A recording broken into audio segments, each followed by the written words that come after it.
श्री स्वामी समर्थ. ओम नमो शिवाय. आजच्या या व्हिडिओमध्ये आपण जाणून घेणार आहोत प्रदोष व्रत म्हणजे काय, प्रदोष व्रत कसे करावे, प्रदोष व्रताची पूजा मांडणी कशी करावी आणि प्रदोष व्रताचे उद्यापन कसे करावे. महादेवांची कृपा, पापक्षय, मनोकामना पूर्ती आणि संकट निवारणासाठी प्रदोष व्रत हे अत्यंत प्रभावी व्रत मानले जाते. चला तर मग संपूर्ण माहिती बघूया. प्रदोष व्रत म्हणजे काय तर हिंदू धर्मात प्रदोष हा भगवान शिवाचा विशेष काळ मानला जातो.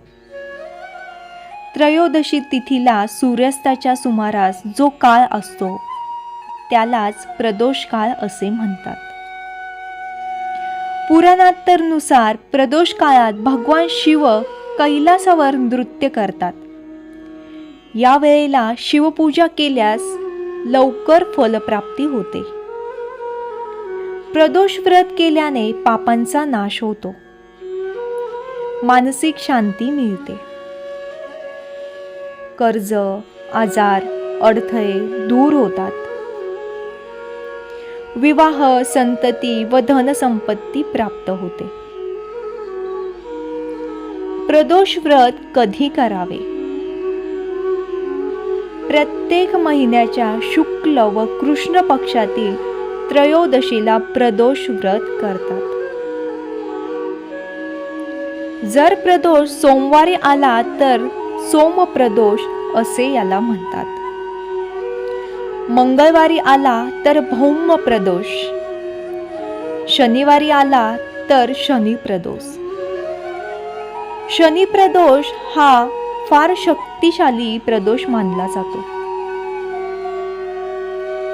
प्रदोष व्रत हे कसे करावे? प्रदोष व्रताच्या दिवशी, ज्या दिवशी प्रदोष आलेला आहे त्या दिवशी सकाळी लवकर उठून स्नान करावे, स्वच्छ वस्त्र परिधान करावे, पांढरा किंवा फिकट रंगाचे वस्त्र परिधान केल्यास अतिउत्तम. घरातील देवघर स्वच्छ करावे, मनात शिवाचे स्मरण करावे. प्रदोष व्रताच्या दिवशी आपल्याला फलाहार उपवास करायचा आहे. दिवसभर फक्त फळांवरती हा उपवास करावा. प्रदोष व्रताला मीठ चालत नाही. प्रदोष व्रत पूजा मांडणी कशी करावी तर शिवलिंग किंवा महादेवांचा फोटो घ्यावा. पाटावरती पांढरा कपडा अंथरून त्यावर गंगाजल, शुद्ध पाणी शिंपडावे. दही, दूध, मध, साखर याने शिवलिंगावर अभिषेक करावा. शिवलिंगावर बेलपत्र, धोत्रा, पांढरी फुलं अर्पण करावी. धूप, दीप, कापूर जाळावे. नैवेद्य दाखवावा. नैवेद्य हा दिवसभरासाठी आपल्याला दूध, फळे दाखवायचं आहे. ही पूजा आपल्याला सायंकाळी करायची आहे. पूजा सूर्यास्ताच्या आधी सुरू करून प्रदोष काळात करावी. पहिल्या प्रदोषाच्या दिवशी आपल्याला संकल्प करायचा आहे. मम सर्व पापक्षयार्य कामना प्रत्यक्ष प्रदोष व्रत करीत आहे असा संकल्प आपल्याला करायचा आहे आणि आपण किती प्रदोष करणार आहे हे महादेवाला सांगावे. आपली मनोकामना काय आहे हे पहिल्या प्रदोष सुरुवातीच्या दिवशी संकल्प करताना बोलावा आणि प्रदोष व्रत करण्यास सुरुवात करावी. शिवलिंगावरती प्रथम अभिषेक घालायचा आहे. प्रथम पाण्याने अभिषेक, नंतर दुधाने, नंतर पंचामृताने आणि पुन्हा पाण्याने अभिषेक घालायचा आहे. अभिषेक घातल्यानंतर बेलपत्र अर्पण करताना ओम नमः शिवाय म्हणावे. फुले, वहावीत, धूप दीप अर्पण करावा. मंत्र व स्तोत्र म्हणावेत. महामृत्युंजय मंत्र म्हणावा, शिवचालिसा म्हणावी, प्रदोष स्तोत्र म्हणावे आणि शेवटी आरती करावी.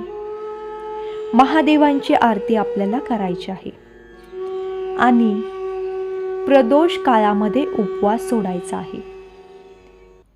पूजा झाल्यानंतर फलाहार किंवा सात्विक अन्न आपल्याला उपवास सोडताना घ्यायचे आहे. ह्या अन्नामध्ये कांदा लसूण वर्ज्य ठेवावा. कांदा लसूण विरहित अन्न आपल्याला उपवास सोडताना घ्यायचे आहे. त्यानंतर आपले सर्व प्रदोष, आपण जेवढे प्रदोष करणार आहोत तेवढे झाल्यानंतर उद्यापन करावे. साधारण 11, 16 किंवा 21 प्रदोष व्रतानंतरच उद्यापन करावे. उद्यापनाच्या आदल्या दिवशी संध्याकाळी गणपतीची सेवा करावी आणि दुसऱ्या दिवशी उद्यापन करावे. प्रदोषाच्या दिवशीच आपल्याला उद्यापन करायचे आहे. नेहमीप्रमाणे प्रदोषाच्या दिवशी जसे आपण इतर प्रदोष केले त्याचप्रमाणे उद्यापनाच्या दिवशीही तो प्रदोष करायचा आहे. आणि प्रदोष काळामध्ये महादेवाची पूजा करून झाल्यानंतर आपल्याला उद्यापन करायचे आहे. रुद्राभिषेक या उद्यापनाच्या दिवशी करावा. शिवसहस्रनाम किंवा शिवचालिसा पठण करावा. ब्राह्मण किंवा गरजू व्यक्तीला अन्नदान द्यावे. पांढरे वस्त्र दक्षिणा दान द्यावी. मनोभावे प्रार्थना करावी. प्रदोष व्रत केल्याने आपल्या जीवनातील अडथळे दूर होतात. विवाह व संतती योग प्राप्त होतो. रोग शोक व भय नष्ट होते. भगवान शिवांची विशेष कृपा प्रदोष व्रताने आपल्याला प्राप्त होते. जर तुम्ही नियमित श्रद्धेने प्रदोष केले असता तर महादेव नक्की तुमच्यावर कृपा करतील. व्हिडिओ आवडल्यास लाईक करा, शेअर करा आणि चॅनलला सबस्क्राईब करा. श्री स्वामी समर्थ.